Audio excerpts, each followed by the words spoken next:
Hi, many of us, me included, suffer high noise levels on the lower amateur bands, and this video is about the build of a loop on the ground antenna to design by Matt Roberts, KK5JY. Hope you find it useful.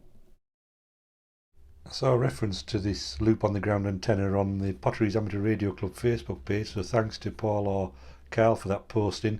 The design is by KK5JY, and I'll provide a link to his website in the description of the video. There's lots more detail on the technical design of this antenna. So here we are in the shack, just to show the noise levels that I receive on the lower bands. So if we start off with 40 meters, it's winter at the moment, it's early January, it's 6:30 on the evening, so it's been dark 2.5 hours. Just turn the volume down. So here we have 40 meters with no attenuation. The preamp is still on in normal mode on this Yaesu, and we can see there S8.5, somewhere between 8 and 9 of noise. I would normally take out the preamp and run it on IPO1, which is Yaesu's intercept point optimization terminology, but basically no preamp. And you can still see it's S4, so sometimes I run 6 dB of attenuation as well, and now we're down to S2, S3, so on that band not much going on.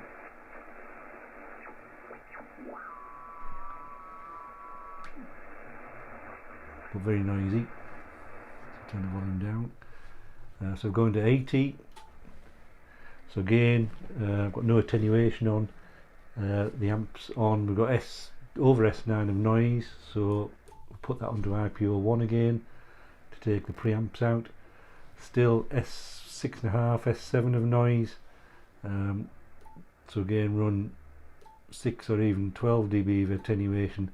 6 takes it down to S4, and 12 takes it down to about S2. And there, from that band,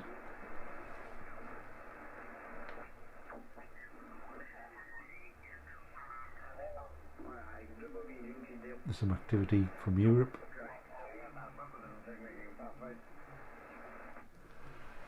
And if I go to top band, again with no filtration, you can see there amp 1, sorry, no attenuation, straight through. So again S9 plus of noise. So if I take that down to IPO1, there's IPO2 as well, which knocks it back even further, and maybe 6 or 12 dB of attenuation to get it down to something reasonable for the receiver and my ears to deal with. And again, if I go around the band,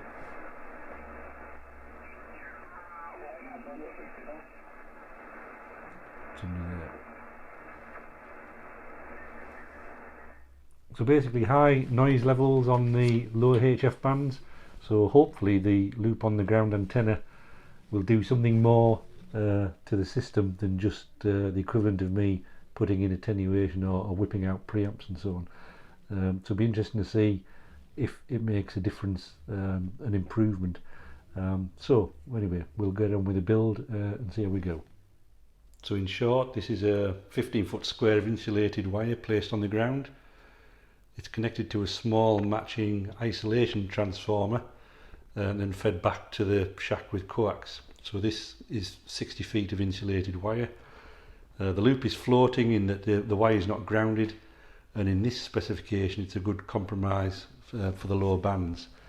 Now you don't have to connect the transformer in the corner. There is some directivity in this antenna. If you look on Matt's website, you can see his plots for that. But you could also connect. Look at these Hollywood CGI graphics. There you go. You could also connect at the bottom and anywhere around the loop really, and that's how you can affect the directivity of the antenna. If you connect it in the corner, you've got directivity, as you can see, that direction, and if you want to go off that way, just connect it into the other corner. And similarly,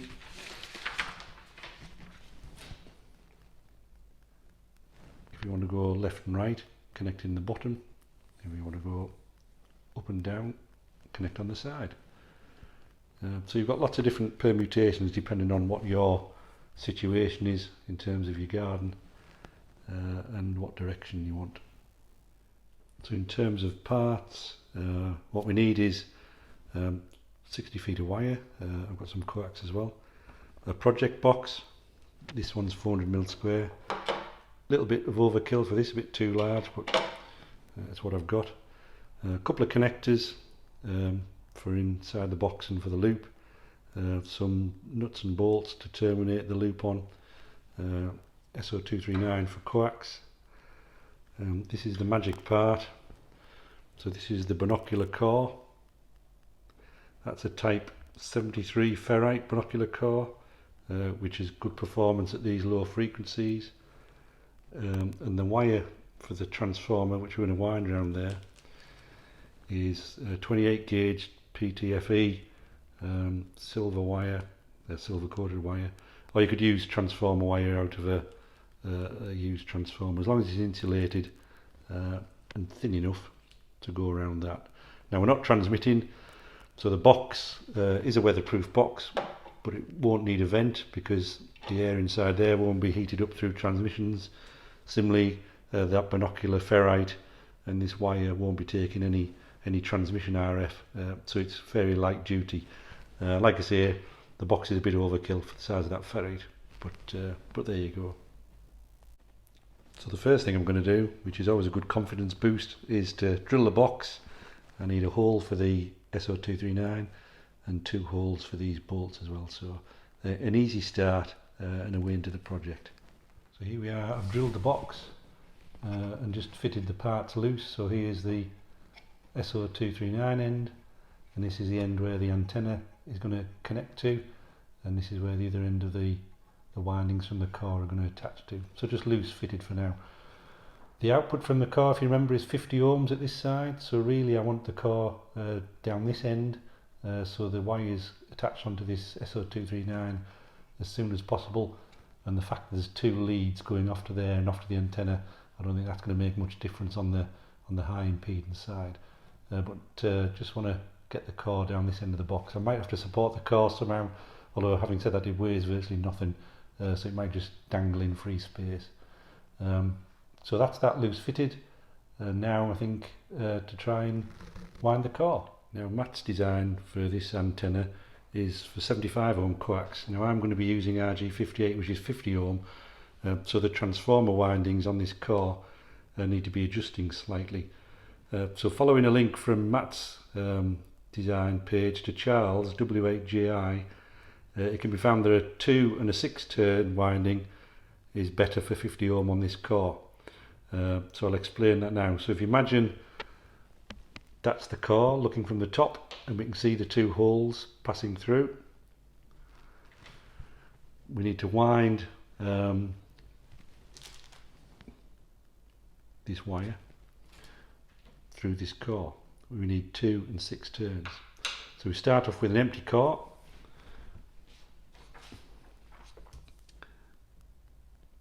And 1 turn through the binocular and out the other. That's 1 turn. And if you remember, we're after 2 turns and 6. So if you imagine inside, the 1 turn, then going back through again and out again. So we've now got 2 turns. And in terms of the transformer effect, that's the coax side, those 2 turns. So once we've got 2, we then need to repeat the other way for 6 turns, exiting for the antenna side on that side. So that's basically the design for winding the core. For 50 ohms, it's 2 and 6. For 75 ohms on Matt's original design, it's 2 turns and 5. Rightio, so I've took the insulation off one end of the wire. And we need 2 turns through the core, with maybe about an inch or a couple of centimetres loose at the other end to go through to the SO239 connector. That's one turn, round once.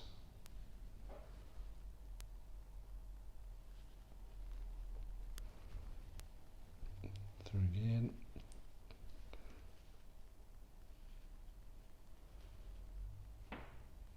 And two turns. No, I think that's a bit too long. I think I can probably pull that back if I push that around a bit. So I've only got this much showing on the end. Just feed that back through. Pull that round and then pull the slack through. There we go. So two turns. And if I cut that off,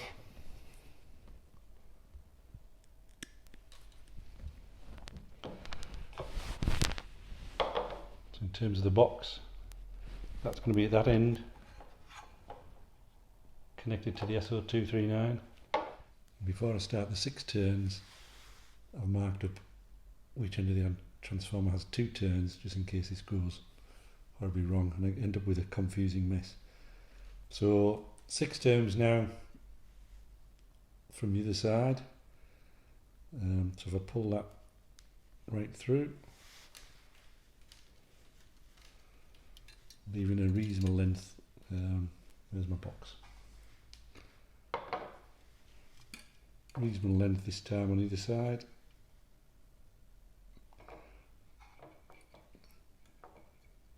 Something like that should do. Just move the box out of the way.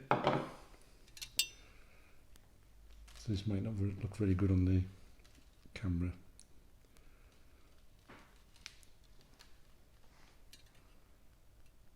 So there's one.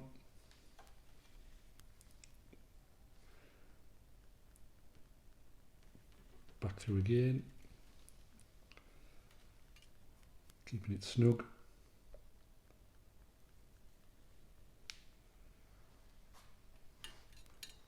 Two.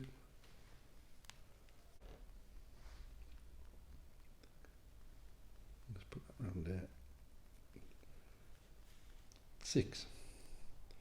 So there's the original 2 windings on that side for 50 ohm, and at this end you can see the turns, so I just need to trim this off now and make it right length for the box.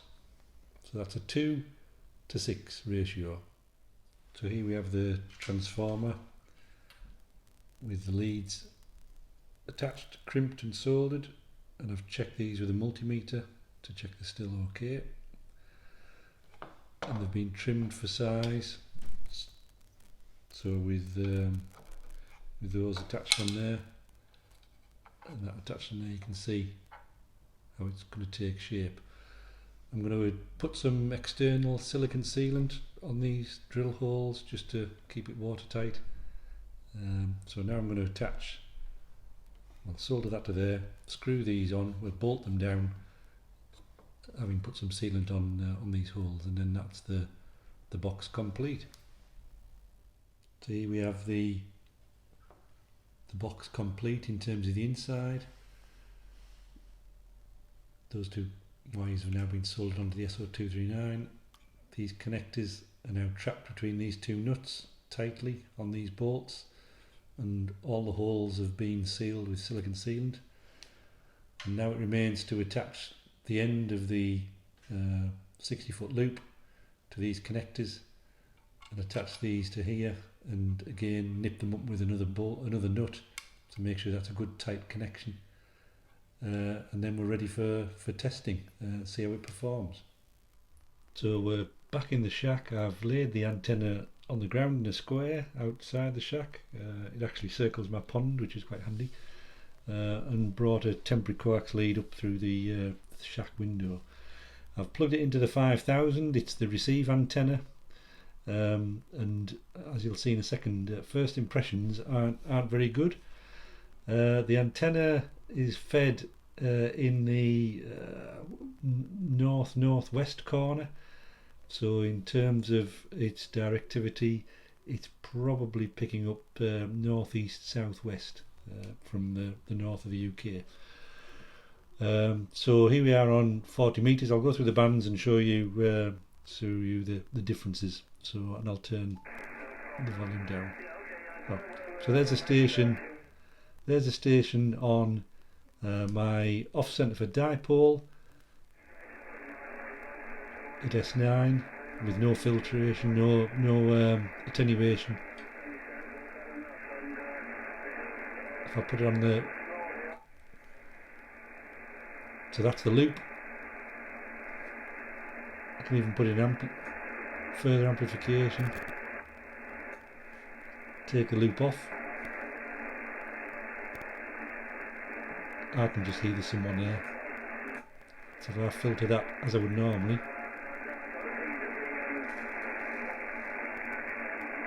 coming and going,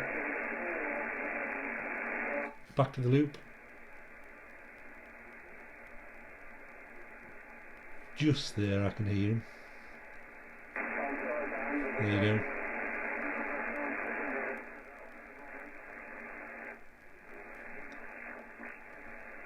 So in terms of background noise, so that's the off-centre fed dipole at S9, near enough, with no attenuation, and going on to receive, that knocks it right down to 0. So I'll go off receive, see if I can find somebody again. It's a noisy band. That's what I had before. There's an EA.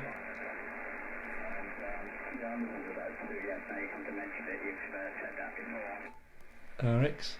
That's the loop.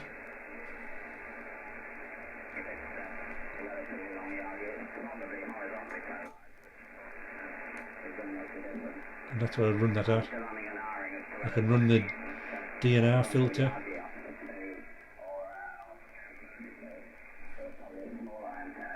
That's the digital noise reduction. I'll turn that off.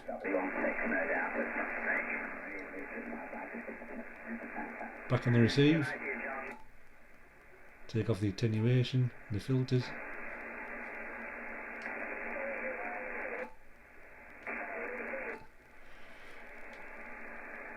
So not brilliant on 40, on 80. So this is a quarter wave vertical, running straight through. So the noise is S9 plus on the receive antenna, the loop. It's about 1, S1.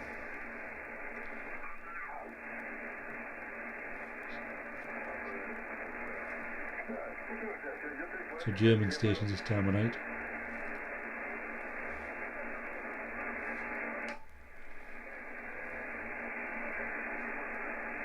Very faint.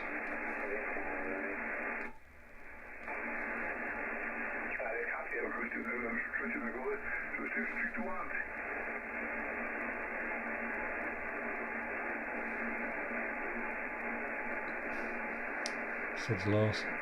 Stops transmitting.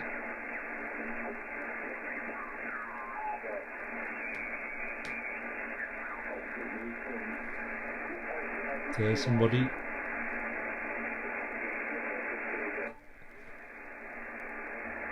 Barely there on the loop. Sorry about all the noise.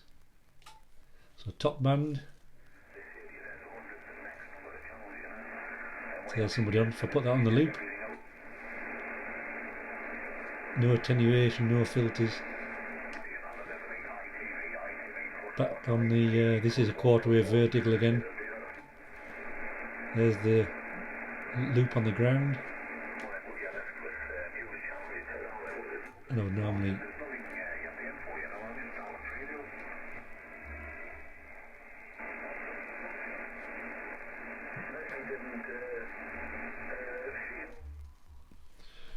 so you can see first impressions, not very successful at the moment. I've checked the box that when I was putting it in the garden, I haven't damaged it in any way when I connected the coax and the loop. So I need to experiment a bit more. I'm not sure if it's just a directional thing. I doubt it, looking at what's happened there. Anyway, all I can do is try. So I'll try another direction, try another evening, and see if we can get this to work better. It's made to spec, so not sure what's gone wrong there. Anyway, thanks for watching. Fingers crossed for another video.